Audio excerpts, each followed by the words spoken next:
Hi, everyone, and welcome to American Riders Video Podcast, the bike builder of the month. I'm editor-in-chief Kevin Duke, and we've got an interesting guest joining us on this episode. Ari Levenbaum is a familiar face to anyone who has been to a large motorcycle rally. He's a key member of Law Tigers, a company that represents riders who have suffered motorcycle accidents. But he's also an avid motorcyclist who has helped build several custom bikes. Welcome to the show, Ari. Thank you for having me. Super excited to be here, Kevin. All right. Well, I want to talk about motorcycles, and I hear you're building an FXRT for the Evo Friends Throwdown. Tell us a little bit about that. Yeah, I'm an avid motorcycle enthusiast. I love custom bikes. Proud to be a member of being the Hamsters with some great friends, and part of that is a love of custom bikes. And my good friend Paul Yaffe, who built my Tiger Glide for me in 19, has taken on another project that's near and dear to him called an FXRT. In fact, when he was going through MMI, he shares with me and many others his story of going with Jack, his longtime buddy and partner at the shop, to California, the auctions, buying FXRTs, or Ps rather, police, not T, which for touring, buying FXRPs and then stripping them down and selling them. He's actually doing the reverse. He's taking an FXRP and turning it into a police interceptor. And then rather than protect and serve, it's protect and swerve.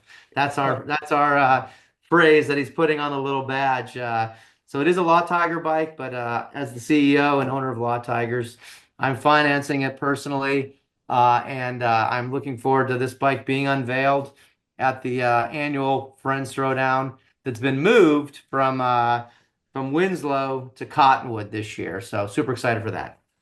Okay, so tell us a little bit about this bike. What was your input, and what are the things you're most excited about it as it comes together? So Paul reached out to me. He's like, "Look, I got this really cool project bike." He's like, "I'm gonna shelve it unless you or someone wants to get involved." And I'm like, "Well, shit, you can never have too many FXRs, right?" My buddy Jason Mook from Deadwood Custom Cycles built me a ground up custom FXR a couple years ago. I fell in love with the bike, just the way it handles and tracks. Now that one's a ripper. That one has like a massive 124 SNS motor in it.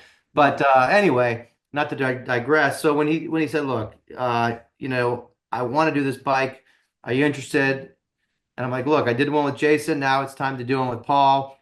And so really the motivation is to make it kind of like a undercover police interceptor bike. Super fast, performance oriented. He's port and polishing the heads. He's put on aftermarket suspension. He took the thing down to the frame. If you go to Yaffe's Facebook or Instagram page, Paul Yaffe Originals Backer Nation, you'll see he's doing this himself. This is a bike that the team is doing. He is personally working on it every step of the way. Ground took it down to the frame, re-cleaned, powder coated it. Everything has been put back together. The engine was rebuilt. He's doing custom bags, custom fairing, putting a lot of his own performance parts on the bike, and it's just going to be quite the thing to see when it's all said and done. I just can't wait to see it. Custom paint, pretty much a custom bike, Paul Yaffe style, which is going to look great and ride even better. So your relationship with Paul is obviously a lot closer than just a customer relationship. How long have you known him, and how close are you as buddies? So Paul, I always knew who Paul was. I mean, look, let's face it, if you're, a Harley guy or a custom motorcycle guy or gal, you know Paul Yaffe. I mean, he's a legend. He's been doing this for 40 years and, he's been on TV shows. So I knew him kind of through the industry, but I was always working booths, growing my business. I think I interviewed him 15 years ago. Never really got to know him well. It was kind of just, "Hey, how you doing?" And then about 5, 6 years ago, I finally had the opportunity to and the means to have a custom bike built by him, and that really is what started what's now a very, very close-knit friendship. He lives 2 miles down the street from me. Our wives hang out. We go to dinner. In fact, we're going to dinner tomorrow night together. We travel together. We go to Sturgis together. He has become one of my closest friends despite the motorcycle tie-in. Obviously, that's a commonality we have, but he's just such a great guy, super humble, super talented, and I'd do anything for him. He'd do anything for me. It's just a very, very great friendship, and I can't say I have very many friends like that where I can count on him for anything and he will do the same. So yeah, friendship first, motorcycle, camaraderie second. And I know he's fine with that, as am I. I just get the perks and benefits of having to know him, obviously. So All right. So you've obviously got a long history with motorcycles. This isn't just a thing that you're using for branding. Where did you get hooked on motorcycles? So actually, I started my motorcycle journey at 7 years old on a three-wheeler, a Honda ATC. And for those of you that are a little younger than me, there used to be motorcycles that had three wheels. And started with a 70, used to ride on the golf course when it flooded and they float. Used to pull boogie boards behind it with my buddies, get up on two wheels, and then it gravitated to a Wayne 85S, 250R, racing my mom down the street in her Volvo at 85 and 13 years old. And so I got the bug very young. And yeah, I like to play basketball and video games here and there, but my real passion was motorcycles. We go to the sand dunes in Yuma. We go out to North Scottsdale, which is now where I work, which is developed, which was desert. Hmm. And I grew up on the dirt and eventually transitioned to some enduro bikes. And then my dad always had bikes growing up. And I would take him out, whether he knew or not. I don't know. Yamaha Virago 750 Goldwing had a chopper from a client, a criminal client, because he used to do criminal defense law, strapped to a tree that always enamored me, even though I never rode it. So anyway, long story short, that's how it started. My dad and I ended up when I was a school teacher, which is what I used to do before this. I bought a bike. We rode together in California, Colorado, and really bonded. And from there, it's developed into collecting classic Harleys and Indians to owning a bunch of bikes, BMW, Harley, mostly. And it's just my passion. I love riding. I love collecting older motorcycles, and it's my passion first. It just so happens we were able to turn it into a business where we can obviously make a living and help people at the same time. Beautiful. So you say a collection, so you have more than just a couple bikes in the garage. I do. In fact, outside of my office here, I like to collect artwork. As you can see, I have a Scott Jacobs right behind me, Eric Herman here. I'm hopefully going to work with David Yule here soon and get something from him. I just acquired a bunch of bronzes from God, why am I blanking now? Jeff Decker? Thank you, Jeff Decker. He'd kill me, but yeah, I got a handful of about 7 or 8 bronzes of late from secondary sources, and then of course out here in my hallway I have a couple of WLA Harleys from World War II, and then I've got a couple of Indian Scouts, BSA Golden Flash as well, and then that's really the extent of my older bikes. Although Jason Sims, another good friend of mine with the Chase and Cannonball, Mhm. has helped me acquire these, and hopefully in the future over time will help me acquire some others. Obviously my dream would be a Crocker, but that's a little bit outside of my price range. I like the Bruffs as well, like some of the old Triumphs and BSAs. I mean, there's so many cool old bikes. When I go to Meekum, it's like, or watch the Meekum auction, I'm like a kid in the candy store. It's just incredible. You missed your chance at a Crocker. It was only 800,000. It's funny because that was someone that I didn't know well, but I knew of. Urban, he was a fellow hamster. I just recently got in, full disclosure, but he was a longtime hamster. And I actually was lucky enough to acquire one piece. You can see right there on this, it's kind of hidden back here. It's uh it's a Jeff Decker, I don't know if it's an ashtray or a business card. So this was actually Urban's. And so I was lucky enough to get this piece at the auction along with a motor of Urban's. But that was his Crocker. There was another one that didn't end up selling because it didn't hit the minimum. But in my podcast studio, I actually have a picture of one on the wall, so that's gonna have to suffice for now. Those are beautiful machines. Yeah, very, very nice and very, very, very. I think they only made 50 of them or 100 of them. I've heard mixed. Less than 100, yeah. Yeah, but I like I said, that's more of a collecting thing. I don't, full disclosure, I don't go on the Chaser Cannonball with Jason and all those folks. They're way braver than me. I just don't have the time or quite honestly the desire. We sponsor them, which is great. We do our part. But what I do is I like to ride, like I said, late model stuff. I've got my Dyna Lowrider S that my friend who passed away customized, Jesse Rook, who I'm sure you're familiar with. I've got couple of I got the Yaffe Suzy Q, which I was lucky enough to buy from another friend that was in Biker Build Off in 2004, him and Dave Perowitz. And then I've got my Yaffe custom Tiger Glide. And then, what else do I got? I got the FXR, my buddy from Deadwood Custom Cycles built. And then what else? I have a BMW K1600B, great bike. I just got that. That's a lot of fun. So yeah, a little bit of everything. I think I'm pretty good. Once I get this FXR, I'm gonna hold off on from Paul, hold off on moving forward because it's just hard to collect them, keep them running. I do look at them also. Some of them, the collectibles as investments. So if I do have to sell them or need to sell them, at least I know I can get, my money back out of them. But yeah, it's great. It's just I'm very lucky that my passion and my hobbies and my business all tend to align. That's very, very fortunate I have that opportunity.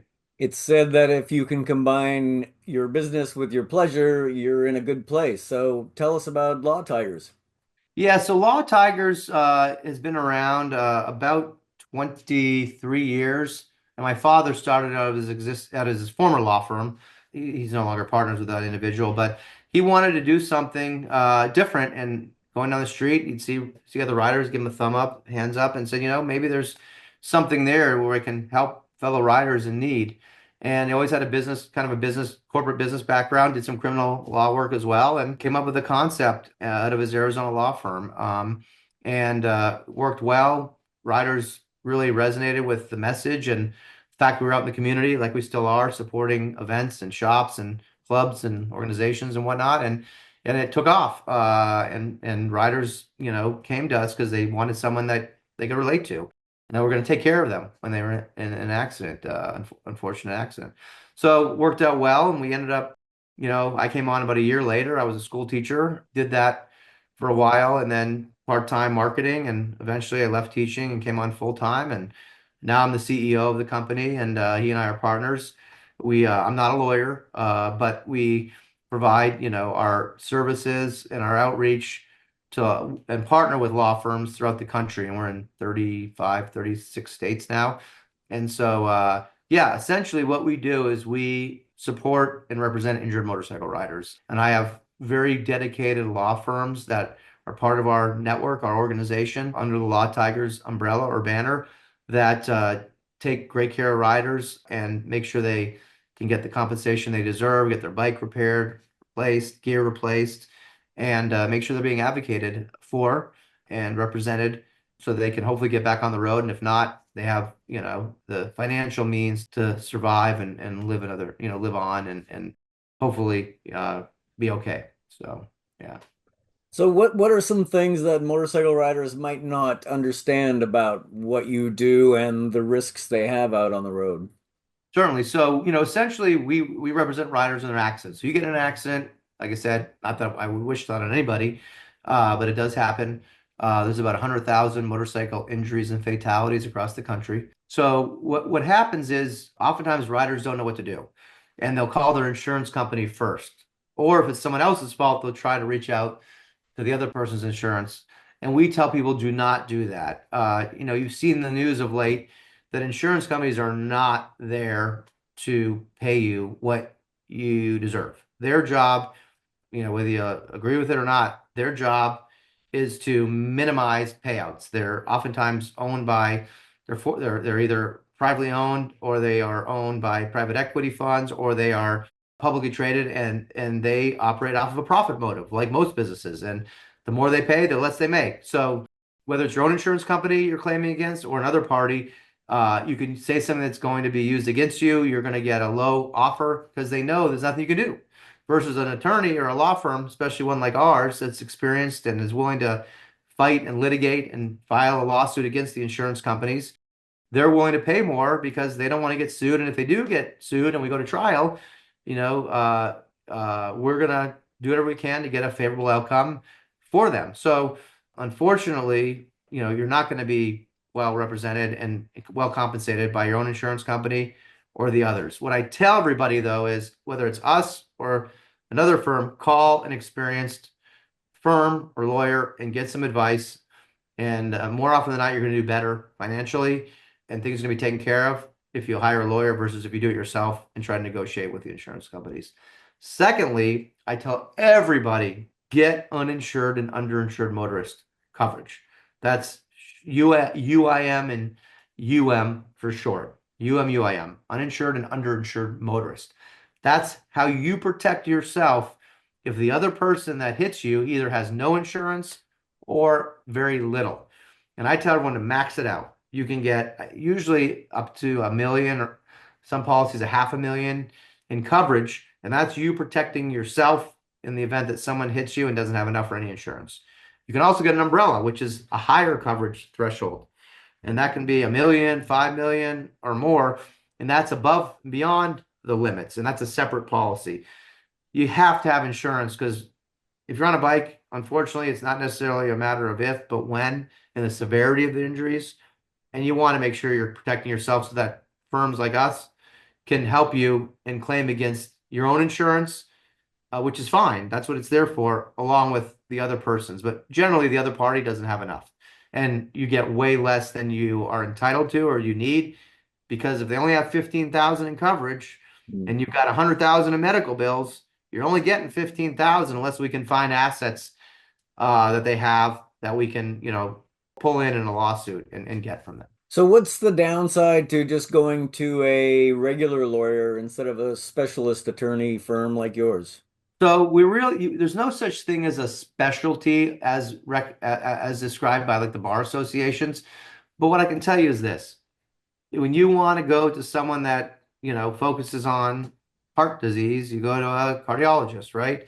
When you want to focus on an injury to your knee, you go to orthopedist, right? So while we're not recognized as a specialist, we do focus on and have experience in dealing with many of these cases, and there's serious injuries that are associated with these accidents, TBI, traumatic brain injury.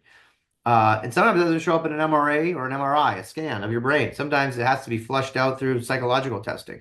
Mm. So you want lawyers that can identify potential injuries, whether they're visible or not, and bring in the experts that they can hire and also their own experience to figure out what kind of treatment plan you need and also to maximize your recovery against your own insurance or the other party's insurance. So the injuries are different. The evasive maneuvers to avoid accidents are different. Braking, engineering, experience. It's a very different type of accident scenario. So you really want somebody, and again, we're not the only game in town. Do your research and your homework, but I can assure you, my member firms across the country, they are very good at identifying injuries and getting money for pain and suffering and lost wages and loss of use of your motorcycle. So you want someone that focuses on it, and we're one of those people.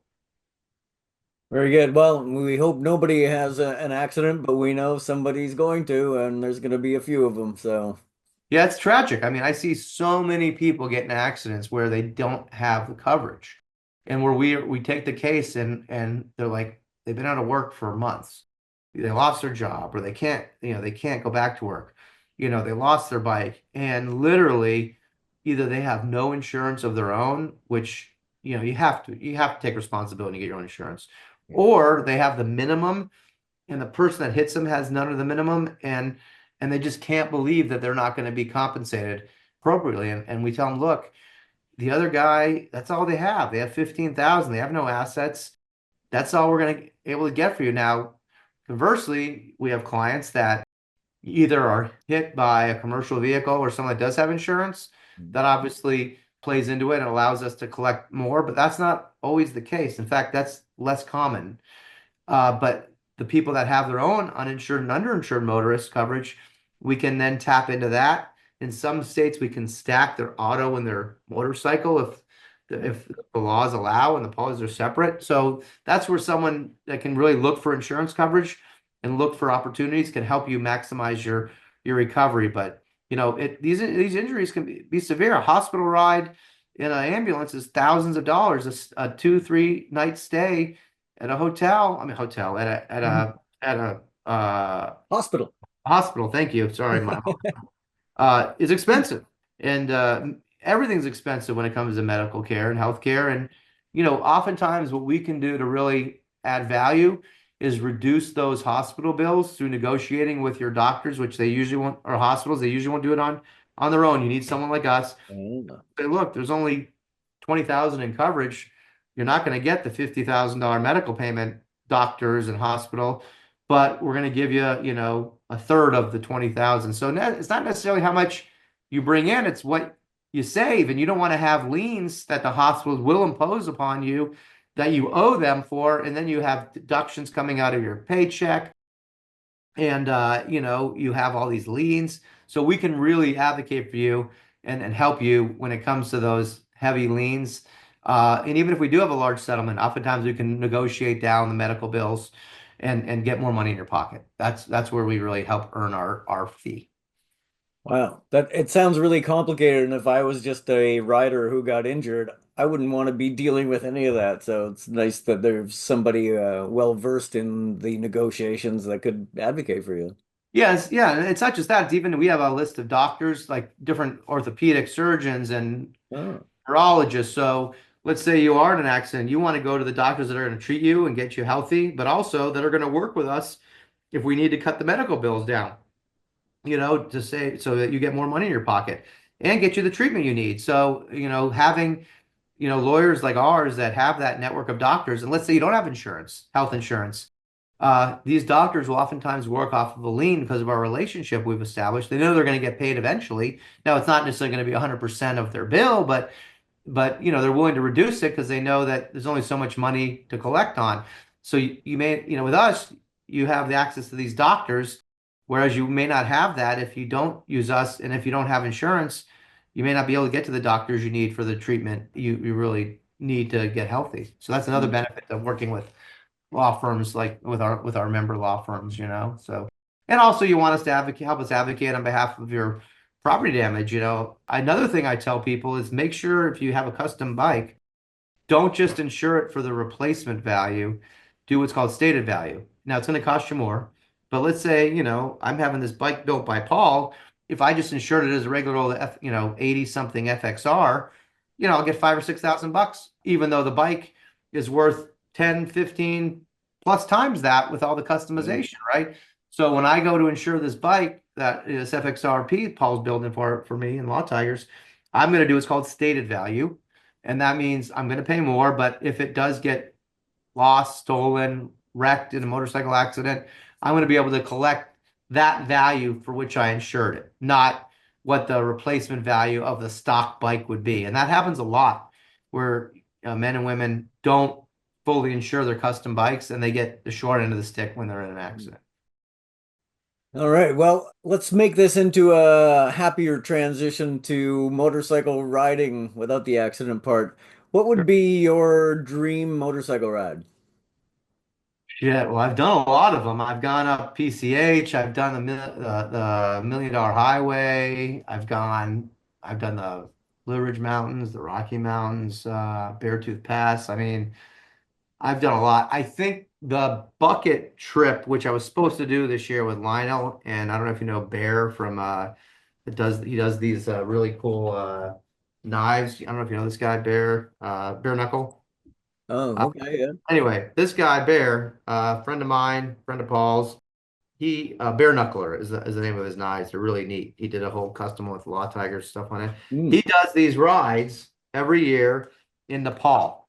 And you get a bike, they supply the bike, you fly in, and you basically ride through the mountains of Nepal. So to me, that would be the epic ride. I do have a Pan America, which I neglected to mention earlier. I bought it used, got a smoking deal from my buddy Tony May at Ramjet, Mm. and I would like to take that bike and do some trail riding. I have all the camping gear from REI.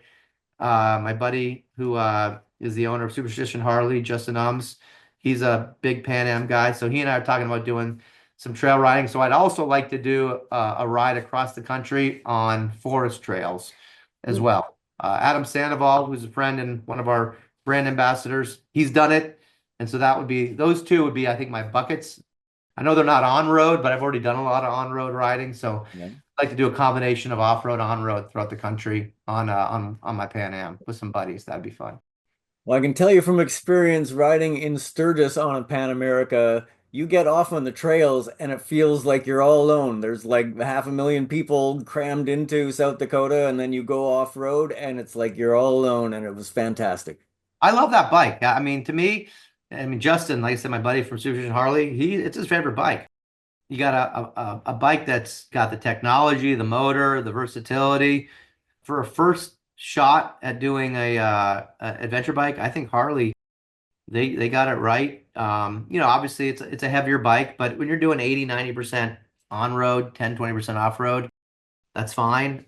And I really enjoy that bike, and I look forward to it. We were out to Sturgis, Justin and I, on it through Idaho, Mm. up to Sturgis last year, and I really had a good time on it. I'm really looking forward to spending some time on the 1600B, Yeah. which is the bagger. I got that in Sturgis after running my buddies back to his house. He was out of town and asked if I pick it up, and I rode in on my Yaffe chopper Suzy Q and got on this BMW, and it's like the complete opposite hardtail chopper to a technology loaded touring bike, and I rode that thing, and after like 1 minute I'm like, oh my God, this thing is like a sport touring bike. Hmm. Looking forward to getting some seat time in that K1600B in the near future. But I'm still, Harley's my thing. Yeah. My favorite bike still is the bagger that Paul built me, my 19 Road Glide. We call it the Tiger Glide, and it's got everything: versatility, performance, looks, and I'm very, very lucky to have that bike. Yeah. So All right. Well, I hope you remain lucky while you're getting all this seat time and you don't need your legal services to get you out of the predicament. yeah, thank you. I've only been in two little minor incidents. One was coming out of Hacienda Harley-Davidson, which is now Scottsdale Harley-Davidson Scottsdale.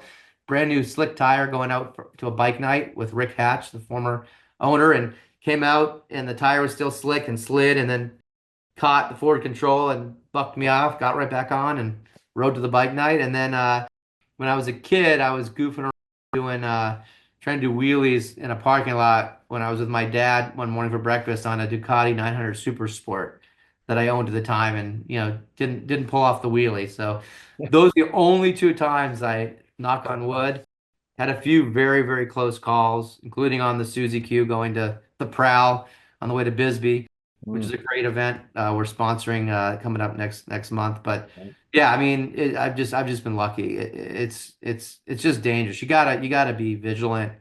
You gotta really look out for people because just people don't see us. They don't see us on the road. Right. And I would suggest also taking an accident scene management class. I just hosted a advanced class here in my warehouse last week, Well, and it teaches you how to secure a scene of an accident and you have gear, and make sure if someone, stabilize the scene, stabilize the area of the scene until EMTs can come.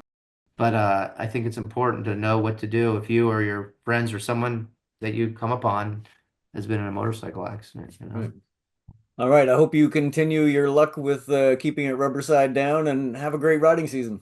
Thanks, man. I appreciate it. It's been a pleasure, and ride safe. And again, hopefully you never need us. If you do, we're at lawtigers.com. Look forward to seeing you at an upcoming event, by the way. We're at a bunch of them. Come say hi to my marketing managers. They'll be happy to give you some free swag and hang out with you. All right. Thanks a lot for joining us. Thank you. For American Riders Bike Builder of the Month podcast, I'm Kevin Duke. If you enjoyed this episode, please make sure to like, comment, and subscribe. And make sure you visit AmericanRider.com, where you can get the latest in V-Twin news and reviews, and subscribe to print and digital editions of American Rider magazine. Thanks for listening, and we hope you keep the rubber side down.